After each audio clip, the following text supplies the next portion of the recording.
Good morning. That was weak, people. Good morning. I'm Lynn Rosenthal, and I'm the White House Advisor on Violence Against Women. And it's my pleasure to welcome all of you to the White House. I want to start by saying on behalf of President Obama and Vice President Biden, how much we appreciate the life-saving work that you all do in communities every single day.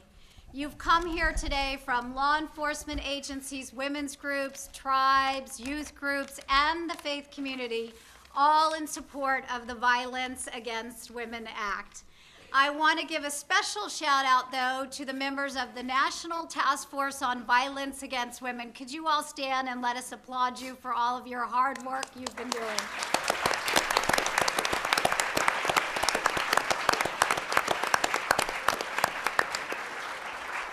And before we start today's program, I want to welcome two other very special groups of people. Some of you may remember last summer when Vice President Biden and Secretary Sebelius announced our Apps Against Abuse, a challenge to technology innovators to develop new mobile applications to help respond to and prevent abuse. When we issued this challenge, we had no idea what would happen. But frankly, the results have far exceeded our expectations. So I'd like to introduce you today to our two winners. I'd like to ask them to stand, our team from On Watch and our team from Circle of Six.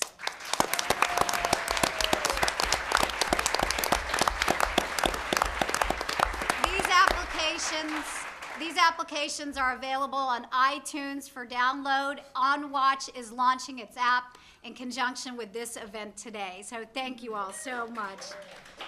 I was a shelter director in North Florida in 1993 when Congress was debating the Violence Against Women Act. And I remember standing in our broken down 3-bedroom house where we were sheltering 22 women and kids.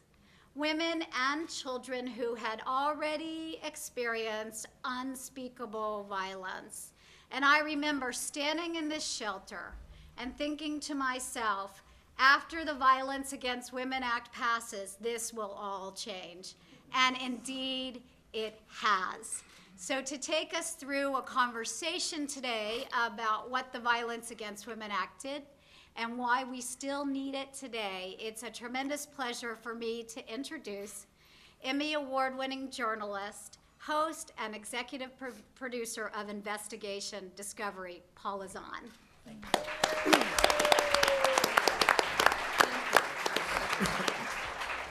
Thank you, Lynn, for that generous introduction, and hello, everybody. Great to see all of you. I am honored to be here today with Vice President Biden, Attorney General Eric Holder, Senior Advisor to the President, Valerie Jarrett, and, of course, my esteemed panel, who you're going to hear from shortly. Which has impressed all of us with its dedication to ending violence against women. It is true that tremendous progress has been made since Vice President Biden initiated the hearings on VAWA back in 1991, leading to its ultimate passage in 1994. Unfortunately, there is still much to be done. Domestic violence, sexual assault, and stalking continue to pose significant threats to women, families, and communities. The statistics, as you well know out there, are daunting. Domestic violence alone causes 2 million injuries a year and 3 deaths a day to women. 1 in 5 women and 1 in 71 men will be raped at some point in their lifetime. This issue has been particularly important to me and my boss, Henry Schleif of Investigation Discovery, and I'm gratified to see so many members of the press here today. The media plays a very critical role in shining a light on these challenging issues, and I believe also has an obligation to help keep national attention on this societal problem. And now, on to our esteemed panelists, all of whom have dedicated enormous hours and basically sacrificed their lives to bring more attention to this issue. To my left, Anthony Brown, Lieutenant Governor, you could wave your hand for those folks who haven't been introduced to you yet, has been Lieutenant Governor for 6 years, where he leads the state's efforts to address domestic violence. He's a graduate of Harvard Law and is also our nation's highest-ranking elected official to have served a tour of duty in Iraq. Our gratitude for that as well.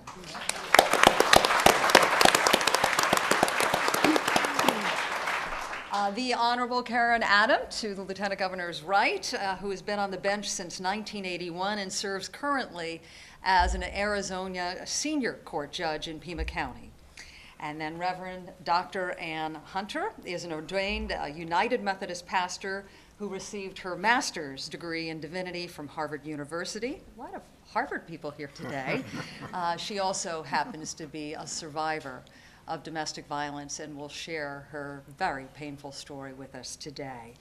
Dave Thomas is a retired police officer from Montgomery County, Maryland, and the Domestic Violence Program Administrator in the Division of Public Safety at Johns Hopkins University. And then Devon Boyer is a council member of the Shoshone-Bannock tribe and a former law enforcement officer. We are grateful that you could all join us today. Lieutenant Governor Brown, I'd like to start with you. You have an extremely personal reason for being here today, and one that gives you, I think, a unique perspective as a public servant. And I would love to give you the opportunity to share that part of your story with us now. Well, thank you, Paula. And let me start by thanking Vice President Biden for bringing us together to refocus our efforts on violence against women and the need to reauthorize this act, an act that 18 years ago he brought together bipartisan support to get the job done. We need to continue to reauthorize it. And I want to also thank each and every one of you for what you do on the front lines. Domestic violence, as you know, knows no borders, no boundaries. There's no community, regardless of race, religion, ethnicity, nationality, that is immune from domestic violence.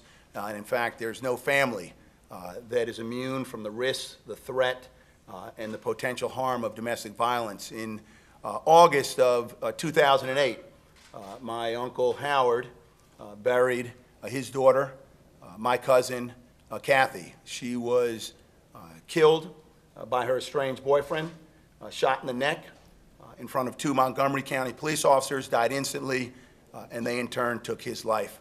It was needless, it was senseless, and it shouldn't happen anywhere, either in Maryland or throughout this country.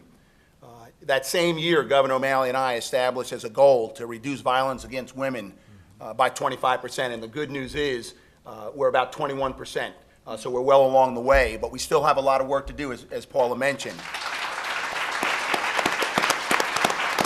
And the progress that we've made is due in large part by the funding and the framework set up by the Violence Against Women Act. And there are a number of things that we've done in Maryland using those funds. And I just want to share 3 of them with you, maybe 2, because I think I only have 3 minutes. But one of them that I've worked a lot with, and with some of you who I recognize in the audience, we've worked together, is to introduce these domestic violence screening and response programs in our hospitals. We have 43 community hospitals. Today, 6 of them, and our goal is to get all 43 online, 6 of them have programs where they train not only providers, but administrators and intake personnel on how to screen for domestic violence, and then importantly, how to connect that person to the needed resources, whether it's housing, employment, or other counseling services. We know, and you know all too often, that someone will present in an emergency department and with lacerations or other injuries and say that I slipped and fell down the steps. And the story behind that is that she was pushed down the steps.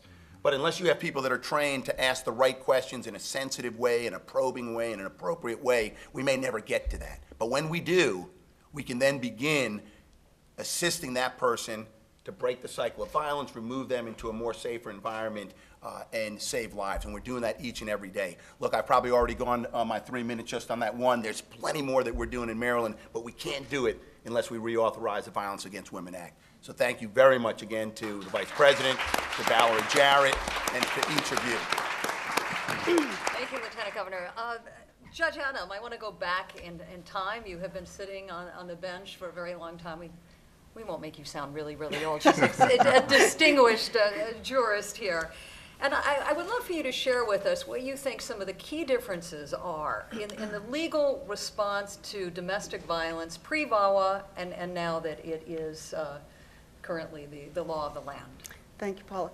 I want to thank you also for inviting me to comment on the impact of VAWA on the court, even though it's in 3 minutes. And there's a lot more to say than who's I can counting? cover it. You are, I know. I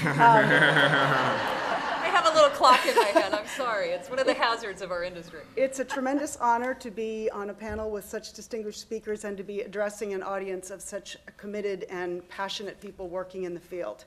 You know, judges aren't allowed to comment publicly about legislation unless it's related to the administration of justice, and nothing could be more related to the administration of justice than the Violence Against Women Act, because the administration of justice, fairness, due process, informed decision-making, and equal treatment of all depends on an educated and thoughtful judiciary. Because of VAWA and the extensive and comprehensive training it has provided, judges across the country are enlightened and prepared to deal with domestic violence, one of the most complex issues facing the courts today. I began my career on the bench in 1981 as a city court magistrate and pre-VAWA. The statutes in Arizona about domestic violence and orders of protection had gone into effect the year before, and we were swamped with requests for help. None of us on the bench had any training in the dynamics of domestic violence or what appropriate interventions might be. We were all on a tightrope without a net. In 1987, 3 years after VAWA was implemented, I began a 10-and-a-half-year career on the family law bench. Unlike my city court experience, there were numerous opportunities for us to learn about domestic violence and its impact on the court. Most litigants are self-represented in family law, and there are ample opportunities for an uneven playing field and further complications to an already complex set of issues. With the help of the terrific VAWA-sponsored training through our own judicial education department in Arizona, where, by the way, we had a DV specialist for a while, hired through a VAWA grant to develop curricula, every new judge is trained in domestic violence before taking the bench. Additionally, we have advanced training throughout the year, and some of our training is even web-based to assist our rural judges and other judges who don't have the funds to come to the city of Phoenix, where the training generally occurs. The National Council of Juvenile and Family Court Judges, of which I'm a member and a former member of the Board of Trustees, provides national training that is unmatched in quality and content. So in general, there is such a wealth of education opportunities available to judges that wasn't available before. And now, 31 years later, as a result of this training, I'm a better judge, a wiser judge, a more thoughtful judge, as are my colleagues on the bench. Whether in family law, juvenile law, child welfare law, criminal law, probate law, landlord-tenant law, bankruptcy, civil law, we know what to look for when DV is alleged, or even when it isn't alleged, but it's likely. We know how to ensure that a case is handled appropriately with everyone's rights protected and know what interventions are most effective. It's always a challenge to balance doing what is right with what is allowed by the law, and judges must always follow the law. Giving them the tools to both understand domestic violence and at the same time work within their ethical bounds is made possible through this VAWA training. And the training that's been available for prosecutors and defense attorneys and victim witness advocates have further strengthened all of these systems. There's more work to be done. I'm now the presiding judge at Pima County Juvenile Court, and we need help in dealing with the impact of domestic violence in child welfare and juvenile justice. We need to better assess and intervene with our abused children, who often go on to become themselves abusers. We need common definitions and cross-system education, and we need appropriate evidence-based treatment for both survivors and perpetrators. I look forward to new research, and from that research, new best practices to implement in our court, and I'm counting on VAWA to help us. Thank you.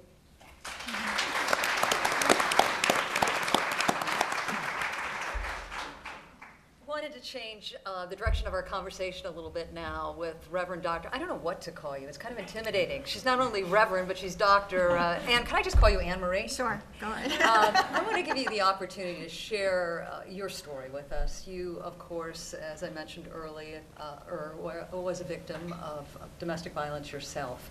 And your experience is very different, or was very different from what women face today, primarily because of VAWA. Because of VAWA. Yes, I'm delighted to have the opportunity to talk to you for a little bit, give you a glimpse of what life for a victim of domestic violence looked like before VAWA, so we'll know what a huge difference it's making now. It was actually the late 1970s, 10 years before we started talking about VAWA, really. I was living in a small town in a rural community, and I'd been married for 4 years, and I did not have any language to describe what was happening to me in that marriage, because there weren't words like battered women or domestic violence. I had no idea how to even name what was happening. I knew it was miserable. I believed I was the only one this had ever happened to. And one day, when I was afraid of what my husband might do next, I left. Now, this is pre-VAWA, so there was no shelter. I stayed with friends. I had to move every couple of days because my husband would start beating on their doors and calling them incessantly. And finally, they would ask me to leave, saying he's dangerous. I finally got an apartment. One night, he was pounding on the door and screaming for me to let him in. This is pre-VAWA, so there's no hotline. So I called a friend who encouraged me to call the police. The police came, but because they had not had any training on domestic violence, they walked him around the block, and he was back at my doorstep 15 minutes later. I was scared, very scared, but there were no advocates, so I had to make up my own safety plan. So the plan was, I put deadbolts on the door of my apartment, the front door, and also on the bedroom door. I had a rope ladder to get out the second floor window. I slept cradling my phone. And the plan was that when he broke in the front door of my apartment, I would call the police and put the ladder out the window and climb down and run, all in the time it took him to get through the bedroom door. And there was no plan for where to run, I realize now. I know where I was going. There were no support groups because it's pre-VAWA, but a friend recommended her therapist, so I went to see her, and she dismissed what was happening sort of blithely, saying, he's Eastern European, they all have terrible tempers. I told my lawyer what was going on, how he had broken into my apartment, he had harassed me at work, he was harassing my friends and family. She suggested I get a court order, and I remember asking her, does that require talking to a judge? And she said yes, and I flat out refused. I was too terrified and too ashamed. He could kill me, as far as I was concerned, before I was going to talk about this in public. It was a very small town, and there were no court advocates to help. Meanwhile, my priest had had a long talk with my husband and then had met with me. He asked me why I'd abandoned my marriage, and he said my husband had had a religious conversion, he was a changed man, I should forgive and go back home. I admitted that I thought that was dangerous, and the priest said I obviously was no longer Christian because I didn't believe in the power of the Holy Spirit to change people. I could go on and on and on, but you get the picture. VAWA has changed everything in the lives of victims. Is it perfect? No. But is it this? No. We've come a long way. I'm now a United Methodist pastor. I have an agency that I founded called Safe Havens, and we receive funding from the Office on Violence Against Women to train faith leaders, so we're no longer saying pray harder and go back home. We're also working to build bridges between faith leaders and service providers and law enforcement and so forth so that we can refer and be actually helpful. Whether it's elder abuse in Cincinnati or sexual violence in rural Alaska or domestic violence in Boston, faith communities can provide a life-saving bridge to information and referrals. But I'm also a mom, and VAWA is important not only to me, but to my children, to your children, to our grandchildren. We all deserve to live secure and free in a world made safer by VAWA. Thank you.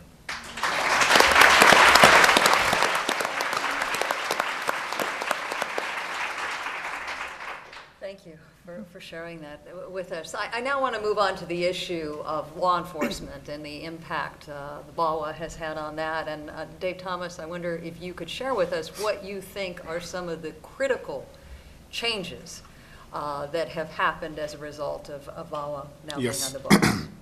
I'm really honored to be here with you to address what former Attorney General Janet Reno deemed the root cause of our social ills.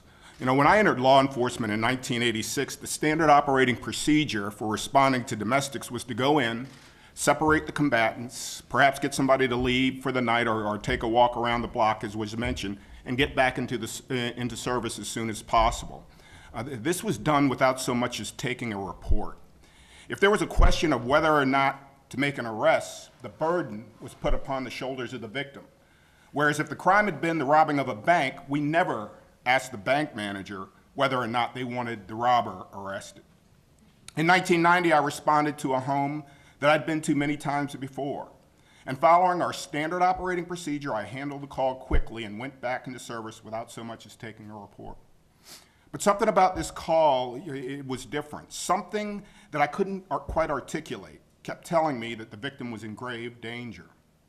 Less than 3 weeks later, we were there again. But this time, as circumstances would unfold, that same victim's estranged husband shot her to death in front of myself and 3 other uniformed officers before we were able to return fire. He then stumbled back into the house and committed suicide. With the passing of the Violence Against Women Act in 1994, a sea change began. The Violence Against Women Act was responsible for an infusion of funding for domestic violence response, education, and training. Slowly but surely, things began to change. Officers began to receive adequate training and thus make effective self-defense and predominant aggressor determinations.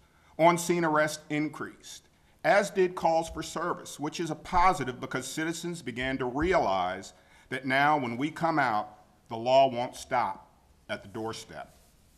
In Maryland, these efforts have included the implementation of the lethality assessment program that was alluded to by the Lieutenant Governor.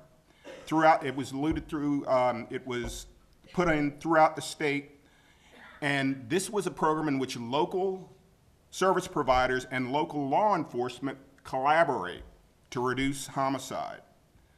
Our average count of domestic violence homicide was 69 for 25 years running. This was a statistic that I was painfully aware of since that tragic day in 1990 when the victim I mentioned earlier was slain before my eyes. It was clear that something needed to be done. One of the alarming things that we found when we were coming up with this program was that in a large number of homicide cases in Maryland as well as throughout the country, victims never sought or were afforded services. Thus, one of our major goals was to better connect victim to services, and the history speaks for itself. Over the past years, as the degree of participation statewide has increased, Maryland has seen a corresponding double-digit decrease in the domestic violence intimate homicide rate, from 56 in 2008 to 27 in 2011.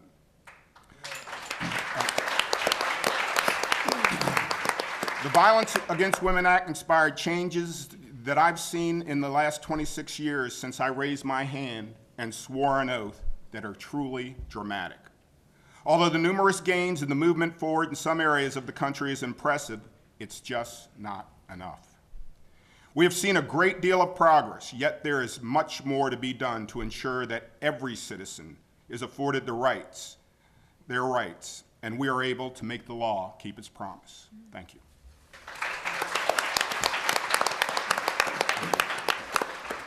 Thank you, Dave. One of the probably most unreported tragedies that you see buried in this overall issue is the disproportionate number of Native women who are affected by domestic violence. And I wanted to give Devin now a chance to talk about that and start off with a very specific question.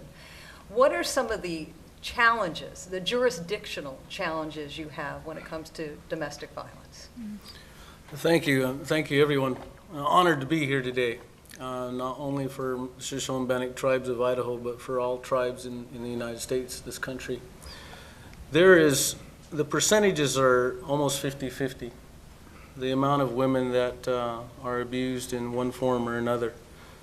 Our culture and our belief dictates that women are held next to the Creator because they're able to give life, and that's why you have mothers and grandmothers, and in our language, the grandmothers are called zozos. And so we honor them throughout their lifetime. I'm also the father of 3 young daughters myself. And so with this belief and this custom and this practice, when it comes to the rapes and the deaths and the stalking and all the things that are caused from violence against women, it doesn't make sense to us. We don't understand. And so when non-members that are non-tribal members commit crimes on our reservations where we stay and live, and the fact is we're helpless because they're non-members. We have no way of prosecuting them. Now there is some folks that we have the ability to take to perhaps our United States district courts in each state, but even at that, at best they may get a few years and maybe a fine. Now in my past, in my history as a law enforcement officer for 14 years practicing law enforcement, there was a lot of things that happened. I'll give you just 2 short stories. The first one, I drove through a housing complex and found a young gal that I'd met probably a week earlier by some friends of mine that had brought their relative to our reservation. And I found her laying in the snow. It was wintertime. And she was laying in a snowbank and her body was blue. And it's hard to see brown skin such as mine blue. And she did survive, but unfortunately the violators were non-tribal members and were never prosecuted. Another thing that happened recently, a young girl her other half happens to be a non-tribal member, which he decided to rape his other half one evening. And so he took a baseball bat to the back of her head, and her brains were exposed. And when that crime was stopped by family members, fortunately, when it went to United States District Court for prosecution, the individual got time served with a small fine. So the problems that we have is we have no local control over crimes when it comes to non-members and our women being the victims.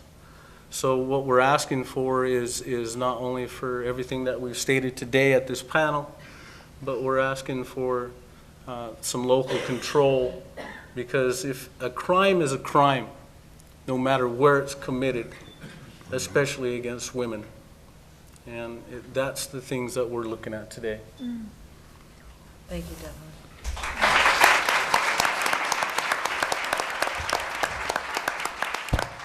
I wanted to thank all of you for sharing your time with us today, sharing your heartfelt stories with us, sharing your passion with us. And I think as reauthorization is being debated on the Hill based on what we have heard from our panelists today, there is clear and compelling evidence that the Violence Against Women Act has changed people's lives for the better, from the entire way these crimes have been dealt with, from law enforcement practices to the awareness of clergy, to the capacity of judges to understand these cases. Domestic violence has dropped by more than 60% since VAWA has been passed, but I think we all acknowledged that there's a lot more work to be done. And I wanted to applaud all of you out there for what you are doing in your respective professional lives as you're trying to make families safer and women safer. And I think now the rest of us have to continue to do our part to raise awareness of this critical issue. So thank you all for your time, your dedication, your interests, and your commitment to this extremely important and challenging fight.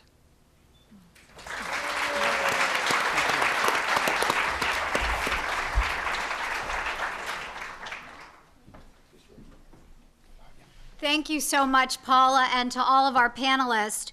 You told the story that we needed to be told. But in spite of all we've heard in many cases about success, I also know that somewhere today around the country, a woman has been raped by her neighbor and had to flee her house in the middle of the night and had nowhere to go. I know that a young man who was sexually abused as a child caught up his courage to finally call a rape crisis center only to find a waiting list for services. And I know that somewhere a college student is being stalked by an abusive ex-boyfriend, and she's scared and she feels very much alone. So in spite of what we've heard today about the success of the Violence Against Women Act, we know that there is so much more yet to do. So to take us through the second part of our program, it's my pleasure to introduce the chair of the White House Council on Women and Girls and the senior advisor to President Obama, Valerie Jarrett.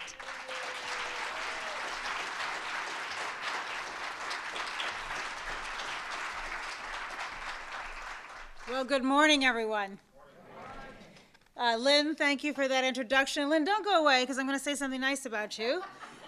I mean, my goodness, this is the first time we've ever in the White House had a point person whose sole job is to focus on ending violence against women. And so please join me in recognizing the fabulous work that Lynn does. All right, you can leave now if you want to, but I wanted you to at least hear the shout out. I also want to recognize the tremendous panel, and as Paula said, it's so important that we all put a face on the stories and that the media is here to really see what the impact of VAWA has done on the lives of so many people across the country. Indeed, we have a long way to go, but as you heard, what life was like before VAWA was enacted, and so it's so important that it's reauthorized. As chair of the White House Council on Women and Girls, I'm particularly proud to serve in this administration. Tone starts at the top, and we are so fortunate to have both a president and a vice president who are so deeply and personally committed to ending violence against women and girls and boys and men. But I'm also here as a mom of an adult daughter, a young adult daughter, of course. I thought that went without saying, but just in case it didn't. And there's just nothing more important to me, obviously, than her well-being. And all across our country, there are children, parents, grandparents, siblings, cousins, friends, and neighbors who have suffered from domestic violence. No family or community is immune, and we've seen all too often the devastating impact on the lives of too many. While we have an extraordinary gathering here today of frontline providers, law enforcement officers, policymakers, and people whose lives have been deeply touched by violence, we all wish there was no need to be here at all. While we have made tremendous progress, too many women and girls, boys and men, still experience domestic violence, dating violence, sexual assault, and stalking. VAWA has made it possible for victims of these crimes to seek justice. VAWA has also extended, as you heard earlier in the panel, beyond the criminal justice system to help victims find housing, improve health care response to violence, and engage in community prevention.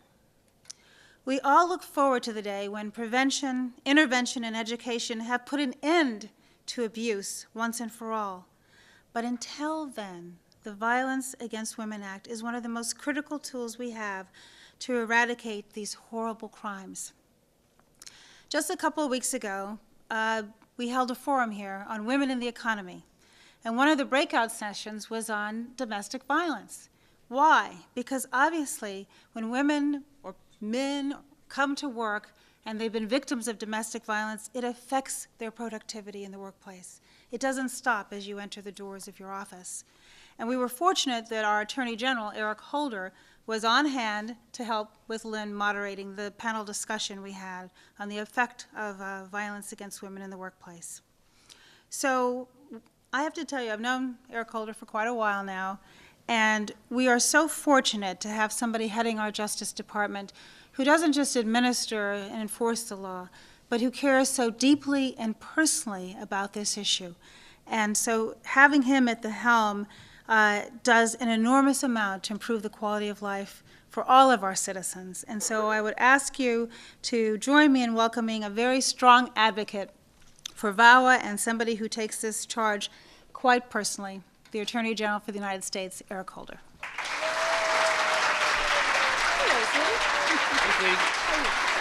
Thank you. Oh, thank you, thank you. Good morning.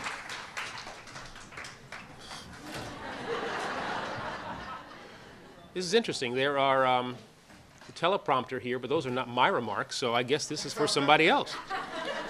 Don't worry, I have mine right here. Thank you, Valerie, for your kind words and for the outstanding work that you and Lynn Rosenthal, and so many of your colleagues here at the White House are doing on behalf of women and girls all across the country who need, deserve, and who are depending on our help. Now, it really is an honor for me to be able to join with all of you and with this group of policy experts, frontline practitioners, service providers, and dedicated and courageous advocates like Dr. Anne Marie Hunter and Sharon Love, as we call for the legislative action, and the continued bipartisan congressional leadership that is necessary to better protect women and girls from violence, from abuse, and from exploitation. Now, I want to thank each of our speakers and panelists for lending your voices to this work and for sharing your concerns as well as your remarkable stories with us. Now, I'd also like to recognize the law enforcement officials, the community leaders, school association representatives, local, state, and tribal advocates, and congressional staffers who are here with us this morning. Through your partnership in implementing and enforcing the landmark Violence Against Women Act over the past 2 decades, and your leadership in working to refine and finally to reauthorize this critical law, you've helped to improve and to even save countless lives. Now, recent statistics show that between 1993, the year before then Senator Joe Biden authored this transformative legislation, and 2010, between 1993 and 2010, the number of women killed by an intimate partner declined by 30%, and annual rates of domestic violence against women plummeted by 2/3. Now, these statistics are extraordinary. They speak to the effectiveness, I think, of this important law and to the immense power of the critical partners gathered here today in strengthening the criminal justice response to violence against women, in improving access to essential services for victims of these crimes, and in directly combating a problem that is so widespread that one study suggests it affects roughly 1 in 4 women and 1 in 13 men at some point during their lifetimes. Now, as a former judge, I've seen the consequences that violence against women can have on neighborhoods and on families, and especially and most tragically on young people. As a former United States attorney for the District of Columbia, I helped formulate an aggressive response by establishing a domestic violence unit within my office and enlisting the help of law enforcement officers and community leaders to address these crimes throughout our nation's capital. And today, as Attorney General, but also as the father of 2 teenage girls, this work for me remains both a professional and personal priority. And for our nation's Department of Justice, vigorously enforcing the provisions of the Violence Against Women Act is part of our solemn commitment to the citizens that we are very privileged to serve. In many ways, fulfilling this commitment has never been more urgent. Estimates show that more than 2 million adults and more than 15 million children are exposed to domestic violence every single year.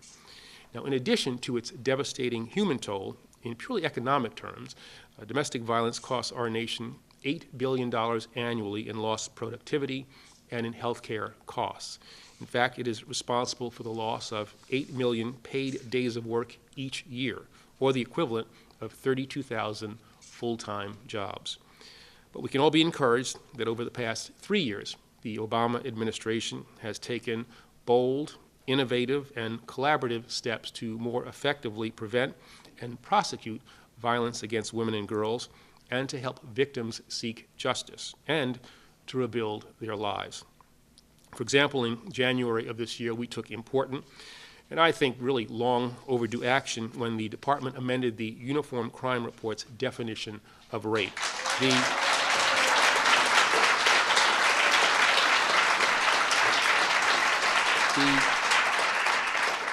The revised definition, which is used by the FBI to collect information from local law enforcement agencies about reported rapes, now includes non-vaginal forms of penetration, It incorporates male victims, and by providing us with more complete data, will enable us to more effectively combat and prevent these devastating crimes. In addition to calling for this revision, the Justice Department has also focused on and worked to raise awareness about the alarming rates of domestic violence in tribal communities, where violent crime rates are now 2, 4, and in some cases 10 times the national average. Now, the status quo is quite simply unacceptable, and that's why the Justice Department has proposed legislation, which is included in the VAWA reauthorization bill, that would close significant legal gaps and give Indian country law enforcement officials, investigators, and prosecutors the tools that they need to crack down on violence against women and girls. This would build on the outstanding efforts led by the Department's Office of Violence Against Women, which has been on the front lines of the administration's commitment to protecting the rights and the safety of women and girls nationwide. Since 2009, OVW has awarded a record number of grants totaling more than $1.5 billion to states, territories, local and tribal governments, and nonprofit organizations in order to launch, sustain, and strengthen activities related to combating violence against women. Now, these investments have supported a wide variety of critical efforts, from initiatives aimed at preventing teen dating violence and sexual assaults to improving the reporting of these crimes, reducing the backlog of rape kits, and building the capacity of tribal courts to combat domestic violence. And several OVW programs support initiatives and organizations that, by providing women with job training, financial literacy training, and housing services, have already had a very clear economic impact. But as everyone here knows, we have more to do. We have a lot more to do as we look towards the future and as Congress moves to consider reauthorizing this critical law. And for the life of me, I cannot begin to understand why this is something that is a debate within Congress. This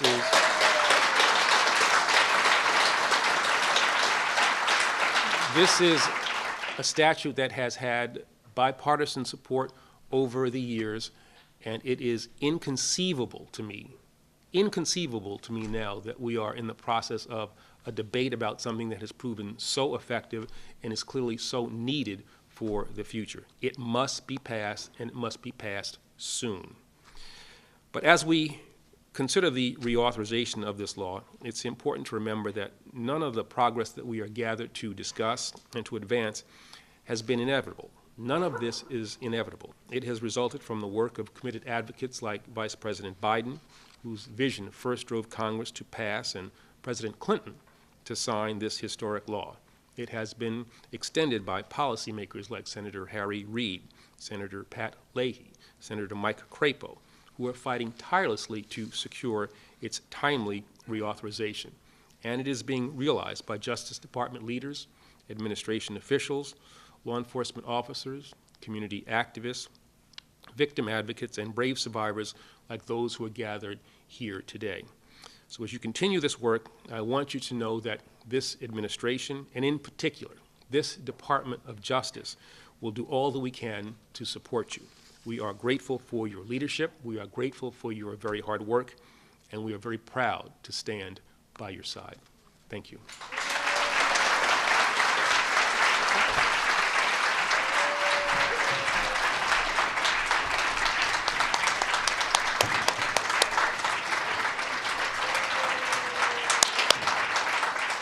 Thank you, Mr. Attorney General. One of the things the Attorney General has really done is taken the work in the Department of Justice beyond the Office of Violence Against Women to a whole of department approach, which has really set a leadership tone within the federal government. So another round of applause for the Attorney General. We're going to take a very short break, but we ask you to stay in your seats. And then Valerie will start us back up in just a couple of minutes. So thank you for just holding for a couple of minutes. So now I have the honor of introducing an extraordinarily brave woman. In May of 2010, Sharon Love's daughter, Yardley, a University of Virginia senior, was murdered by her ex-boyfriend. In February of 2012, Yardley's ex-boyfriend was convicted of second-degree murder. Yardley's tragic death is every parent's worst nightmare. And it demonstrates the horrible reality that dating violence can happen to anybody. Yardley was an amazing young woman, a star of her lacrosse team, by all accounts, an extraordinarily generous person who was always reaching out to help everyone. Her death affected us here at the White House very deeply, as well as many of you here and across the country. And it further renewed our commitment to ending dating violence once and for all. No family should have to face what Sharon and her family have had to face. Her precious daughter, a young woman who was full of light and promise, taken from her so young. No young woman should have to fear that ending a relationship could mean the end of her life. Sharon and her daughter Lexi, with incredible courage, have started the One Love Foundation in Yardley's memory. I met Sharon backstage before we began, and I said, "What's your goal?" And she said, "I want to make sure that violence against women is turned upside down, and that it's no longer acceptable. It's no longer that people just look the other way and accept it." She analogized it to the efforts, the campaign against smoking, and how on an airplane several years ago you could sit on a plane and everybody smoked and it was just accepted. And now it's not. And so she also said it gives her strength to be able to honor her daughter in a way that she thinks will save other people's daughters. So please join me in warmly welcoming Sharon Love.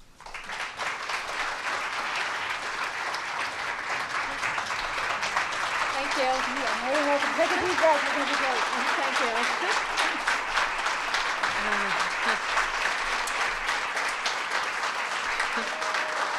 Thank you. Thank you. Thank you so much. Thank you for such a nice introduction, too. Thank you. It's such a pleasure to look out and see so many people here today sharing the same aspirations and goals. Domestic violence has shattered so many lives and will continue to do so until we stand united and say no more. My daughter was murdered almost 2 years ago at the University of Virginia by an out-of-control lacrosse player with a violent past. Our lives will never be the same. If it wasn't for the support of family, friends, and even total strangers, I can't imagine where we would be today. We'll be forever grateful for the kindness, these acts of kindness that so many people showed us during this time. Vice President Biden chose to reach out to my daughter Lexi and I at the most difficult time of our lives. He too had experienced a devastating personal loss, and because of this, we shared an understanding that goes beyond words. Vice President Biden not only offered us compassion, support, and invaluable advice, but also proof that life goes on. As hard as it is to realize that nothing will bring Yardley back to us, that same realization is our driving force to keep her memory alive. We created the One Love Foundation in order to do just that. In our quest to end violence against women, we recently began collaborating with top domestic violence experts at Johns Hopkins University Bloomberg School for Public Health and School of Nursing. We plan to develop the necessary tools and educational components to address domestic violence at its core. We are very optimistic that with a concerted effort, we can make a difference not only in people's behaviors, but also their attitudes. The Violence Against Women Act was the very first step on the road to ending this devastating problem. It is my hope that we will continue this journey together until we reach this goal. It's with great pleasure that I introduce to you the architect of the Violence Against Women Act, my friend, Vice President Biden.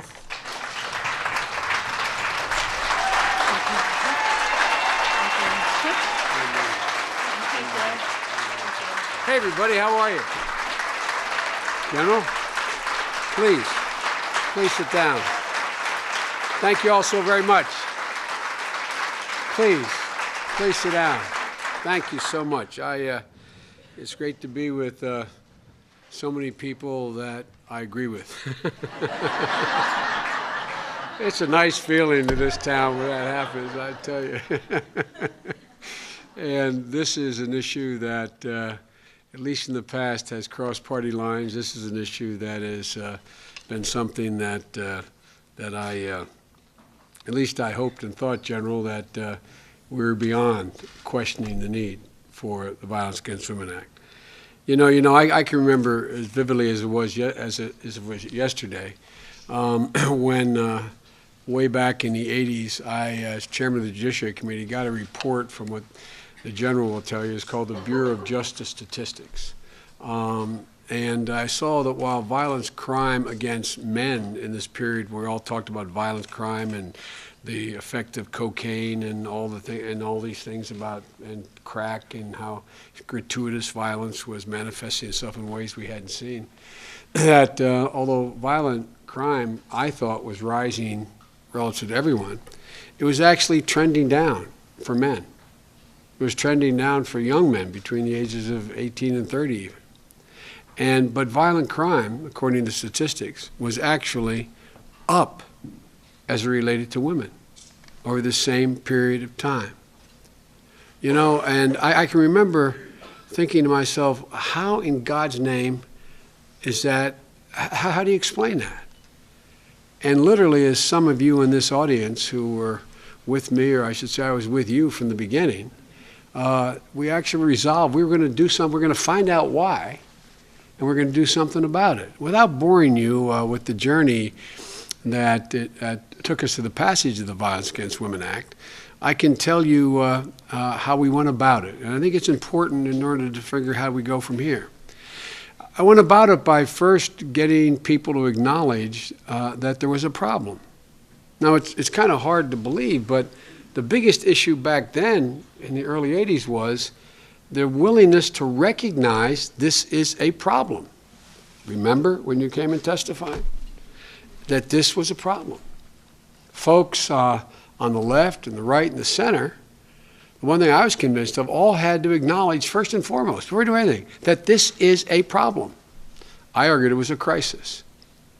Because once people acknowledge in our society that a problem exists, then right-minded people, almost regardless of their political disposition, right-minded people will decide how to figure out what to do about the problem, to do something about it. But it really was first, is there a problem? And that's when the next phase of the journey took place. Rather than attempting to do everything that at least I thought we should do about the problem, as chairman, I decided that it was more important to have a unified Congress and a unified nation on the issue than it was to have the perfect bill. Because there were certain things I remember sitting with, as some will remember, with old Strom Thurmond and saying, literally, look, on this issue, you have to acknowledge there's a problem. Let's agree on what we can agree on to begin the journey to fight the problem, and then we'll go back and fight later about what else has to be done about the problem. Because I know from experience, and unfortunately I have a great deal of experience in the Congress, I know that if you try to do it all, you don't generate a consensus. And the single most important thing is for us to have a cultural consensus that this is a god-awful problem. And so, although from the beginning, as I said, I knew and many of you knew that we had to do something about dating violence or helping victims find long-term housing, for instance, I thought it was more important to establish the principle as a matter of law. Because I had guys saying to me in the Congress, okay, you're right about that, but I'm not going to raise taxes for housing money. I said, okay, no problem. No problem. Just join me in acknowledging the extent of the problem and deal with the core. And quite frankly, it was also a matter of our civic culture. That no woman should be victimized purely because someone else had more physical power or more economic power. Now, all of you just take that for granted now. But remember back when we started holding those hearings, remember how many times I was told by folks, particularly very conservative folks on the right, religious folks, this is a family matter? This is not a national problem? It's interfering with our family values? Thought that was an interesting one. But it was a big deal. But the core principle I wanted, and I think all of you who worked with me back then wanted to establish was, as a matter of law, as a matter of our culture, as a matter of societal value, no one, as my father would say, that the cardinal sin of all sins was the abuse of power. He used to say this is the ultimate abuse of power. Many of you were my allies in that effort. Many of you really dedicated, brilliant folks in law enforcement. But people don't remember, law enforcement was a great supporter here. Religious groups and women's groups. And I say it all the time, but I want to thank Ellie again and again and again and again, because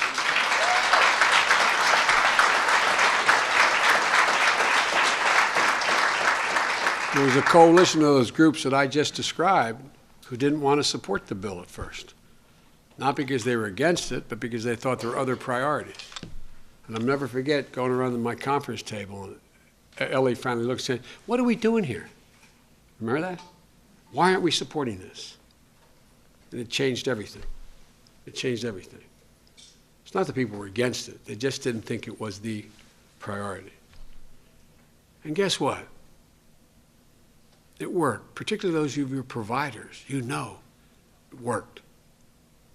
It worked in that it began to become part of our culture. It became part of our criminal justice culture. Police departments and prosecutors began to approach these cases very differently in order to hold abusers accountable and to make services available to support those who were being abused and those going through what used to be a double abuse of having to go into a trial system, into a court system where they'd be abused once again by the system.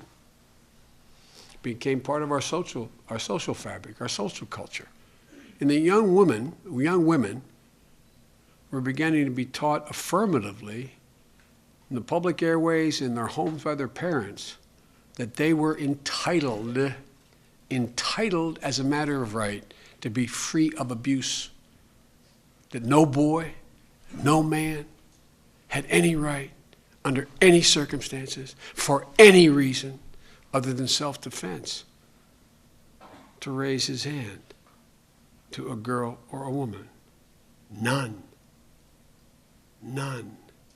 No matter what she was wearing, no matter what advance she may have made, that no means no means no. It means no at a bar, it means no in a bedroom, it means no in the street. The culture began to change. It also became part of our political culture in that it gained acceptance, wide acceptance, when the act became law in '94. You had for the first time American corporations who prior to this would say, when you came in with a black eye, you saw I ran into the door jamb. Everybody in the office knew. Your husband beat you again or your boyfriend beat you. You were ashamed to say anything. And they were afraid to acknowledge it because they didn't want your boyfriend coming into the office. They didn't want your husband coming in the office. But they stepped up. Kodak, DuPont, I can name the major corporations. So the culture began to change. But maybe most importantly, the partisan political culture began to change. Although only 7 Republicans voted for this the first time around, second time around, overwhelmingly, Democrats and Republicans supported it. And so the next time the legislation came around for reauthorization, once it was clear that we weren't threatening anybody, that we weren't undoing the family fabric, that we weren't threatening anybody except the people who threatened women, we were able to go further to refine the law, which we knew from the beginning needed further refinement. We were able to add the definition of dating violence and new transitional housing program. which we couldn't have gotten done the first time. And then, on the third authorization, as this took deeper root, we were able to add training for healthcare providers and programs to help children who were witnessing violence at home and get them psychiatric and psychological help. We were able to refine the law because people became confident that this wasn't a tool by the left or a tool by others to seek somehow advantage in relationships. We were able to refine it when the warnings from the former Chief Justice and the Judicial Conference warned when the bill was being debated. I remember them warning me as chairman and warning the world that if Biden's domestic violence law passes, women will use this as leverage in divorce cases. Bizarre. And by the way, if you wonder whether it's important to have women on the federal bench, guess what? A woman from the Third Circuit in Pennsylvania got other women at the conference who were judges and said, this is malarkey. And it changed. It matters. Perspective matters. So folks, there's a consensus now in America around our daughters, our sisters, our wives, our mothers, our grandmothers, having the right to expect to be free from violent behavior, particularly the most damaging of all physical violence is at the hand of someone you know, the hand of someone you trusted, at the hand of someone that forces you to say to yourself, this must be partially my fault. Why didn't I know this? Some of you counselors out there know. Recovery from stranger rape is about 5 times faster than recovery from rape that occurs or abuse occurs at the hands of someone you know. Because you blame yourself. That's part of the sick part of our culture. No one any longer is making the argument that it's a violation of family values. As a matter of fact, it's become sort of a new definition of what constitutes part of a family value, an American family value. But here the irony of all ironies is I'm standing before you after 36 years in the Senate as Vice President of the United States with, I mean this sincerely, with the Attorney General being kind enough, along with the President, to continue to give me authority over choosing who runs these offices. And I mean, this is a generous guy. I'm serious. I don't think it's ever happened before.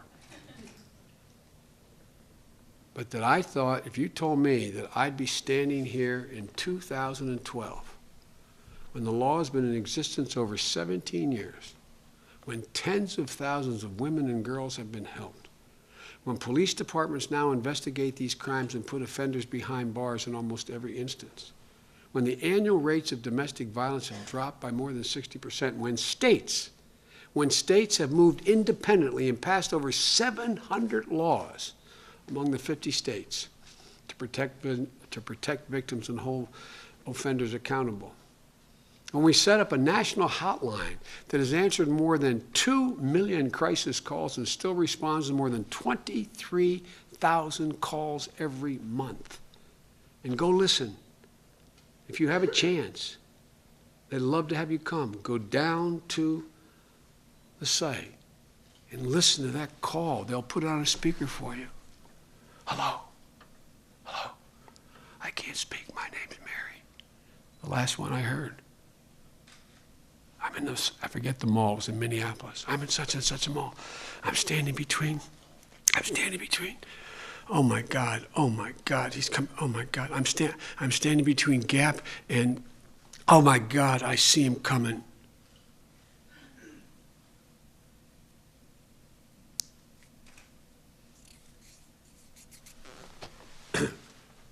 $23,000 calls like that in some version come in every single month. And by the way, imagine the courage it takes to pick up the phone. Just think for all you guys, just think for a second. The courage it takes to pick that phone up and dial the number.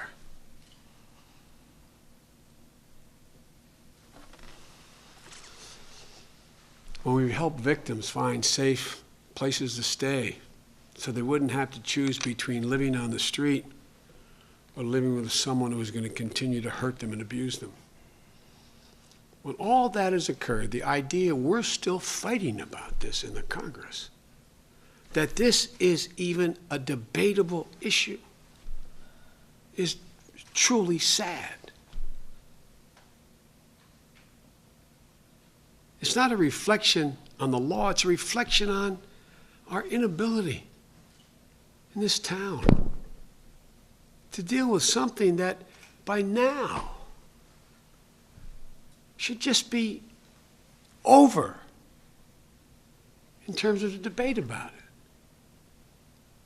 So the reason I took you through this journey, my purpose here today is to remind everyone just how widely accepted, important, and necessary this law is. I know I'm preaching to the choir, but for the press to hear, what are we arguing about? This shouldn't be hard. As recently as 2003, the last poll I could find, when women were asked what they care about most, 92% of American women said reducing domestic violence and sexual assault should be a top priority in America. 92%. I couldn't find a more recent poll, but I would be willing to bet you anything. There's one in 2012. The numbers would not have changed. And look, this is a never-ending fight. You all know this better than I do. And we're still refining, still improving. There's still a lot of work to do. The latest version of the Violence Against Women Act, and Pat Leahy deserves a great deal of credit.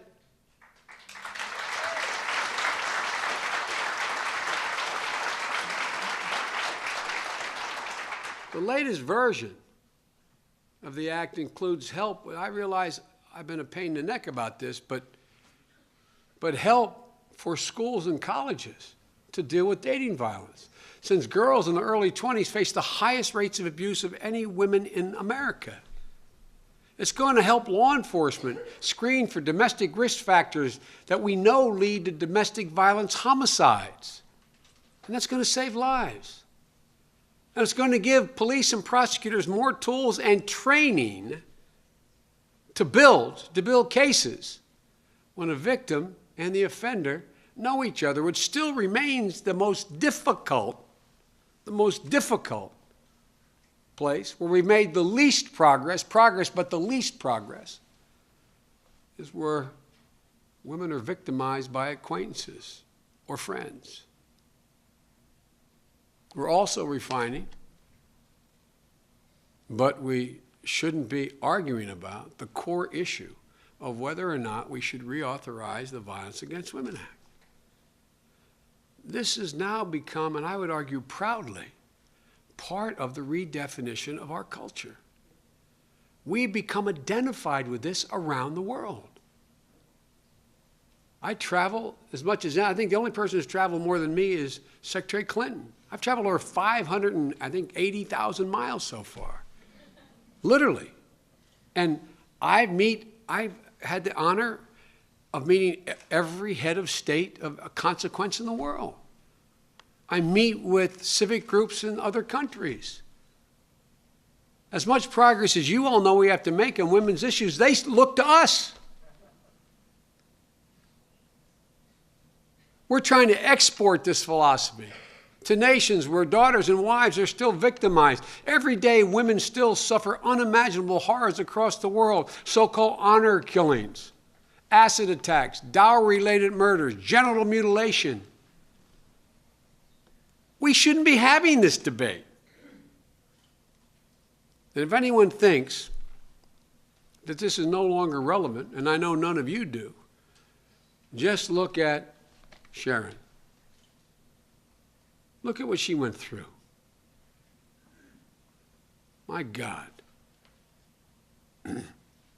This woman has incredible courage. We talked during the trial. I couldn't imagine, Sharon. You had to sit through every detail. You had to relive every day in court. But I'm confident you go to bed at night and pray is purged from your memory. Every day, every detail. You should take some comfort, kiddo, from one thing. You've given solace, strength, hope, and resolve to tens of thousands of other people in this country. But I got to admit to you frankly, I couldn't have done it. I couldn't have done it. But you did it. And you wonder whether or not this law is necessary. You don't, but some people apparently do. So folks, we think this law is relevant as relevant today as it was the day we passed it. That's why, in addition to pushing this reauthorization, we independently, because it's within our administration's power with the leadership of the President and Attorney General, we've independently, because he can't wait, changed once and for all the definition of rape so that all victims who report this brutal violation are counted in our nation's crime statistics and get help.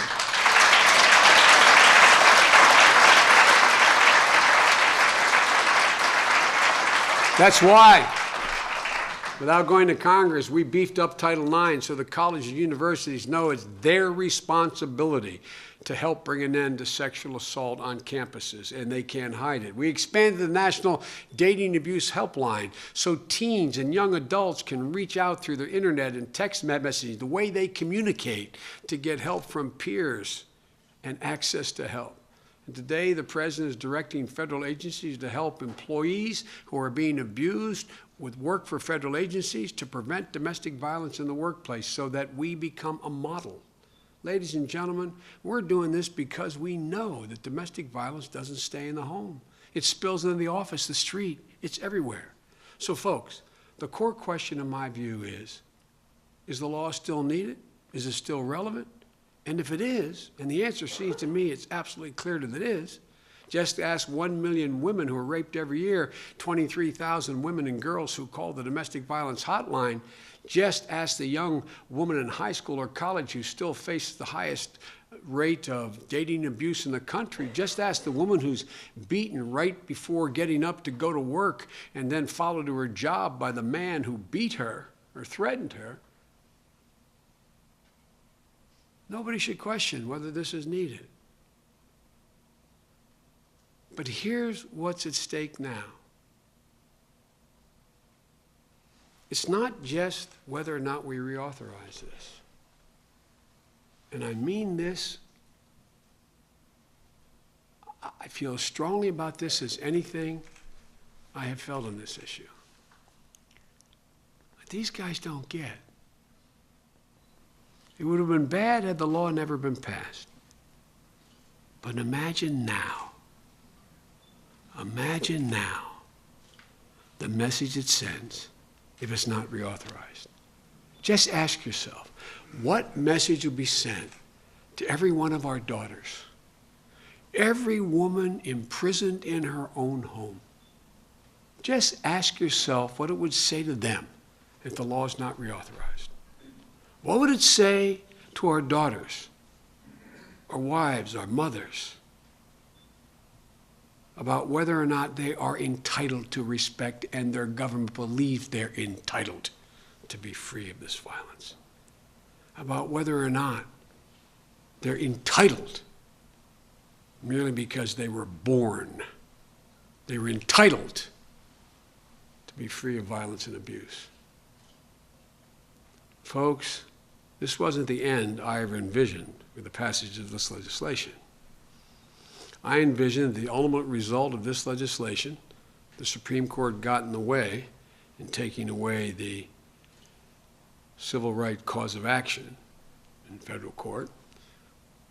But I envision this legislation as refinements, that it would lead to be a basis on which we could teach our daughters and our sons that it's absolutely, positively, socially unacceptable to engage in behavior that threatens, condones, or turns a blind eye to physical abuse. That's how ultimately we're going to end this abuse. That's how we'll meet the goal that every single solitary woman and girl in America is entitled to be free of abuse of any kind. It's a fundamental shift in attitude. The moral disapprobation of society is the only thing that ultimately changes behavior, in my view. And just imagine the impact on the moral disapprobation of society if this Congress refuses to reauthorize the Violence Against Women Act. You know, I thank you all for being here. Not just today, but I look out and I see an awful lot of friends. An awful lot of you taught me a great deal. I thought I came to this fight equipped, and I thought I knew a great deal about it. And I think I did, but you taught me so much more. Some of you heard me say there's nothing in my career, my public life or private life, I've been more proud to be associated with than with all of you in this effort to deal with, as my father would say, the cardinal sin of all sins, the abuse of power. I think we have to appeal to the better angels of our friends up on the Hill. I mean it sincerely. Because I believe, even those guys and women opposing this, I think in their hearts, they know this is the right thing. And so I ask you, in addition to what you're already doing, the groups you represent, appeal to their better angels. Remind them. Remind them some of them have daughters. They have spouses. They have significant others.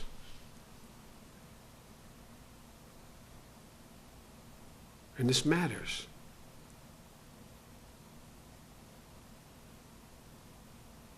Dealing with this issue is one woman, one girl, one person at a time. It's not about big numbers. It is the quintessential personal issue. And every single case is different. But every case is similar in one respect. If you are victimized, somebody is abusing a physical or financial or psychological power over you. That is the ugliest sin that man can commit. So folks, I think I'm always referred to as, the Attorney General can tell you at cabinet meetings and other places, the White House optimist. I am an optimist because I believe that history of the journey of this country has been, it has always moved toward personal freedom. Always. It's sometimes slid back, but it's always moved forward. So with the help of Valerie Jarrett and the Attorney General's office and leaders like all of you, I'm confident that if we just keep people's eye on the ball, we'll be able to get this done. But it is an irony that a law that overwhelmingly has worked is now being questioned whether or not it should be reauthorized. We can't let that happen. With your help, I don't think it will happen. And for all of you who are providers, all of you who are involved with caring for and intervening on behalf of and helping the women out there, all you law enforcement officers, all you folks running the shelters, all you folks who are engaged in the nursing profession, and doctors who have become much more attuned. So I want to say thank you. My mom used to have an expression. If she were here, she'd look at y'all and say, "You're doing God's work." You really are doing God's work. Thanks an awful lot. See y'all later.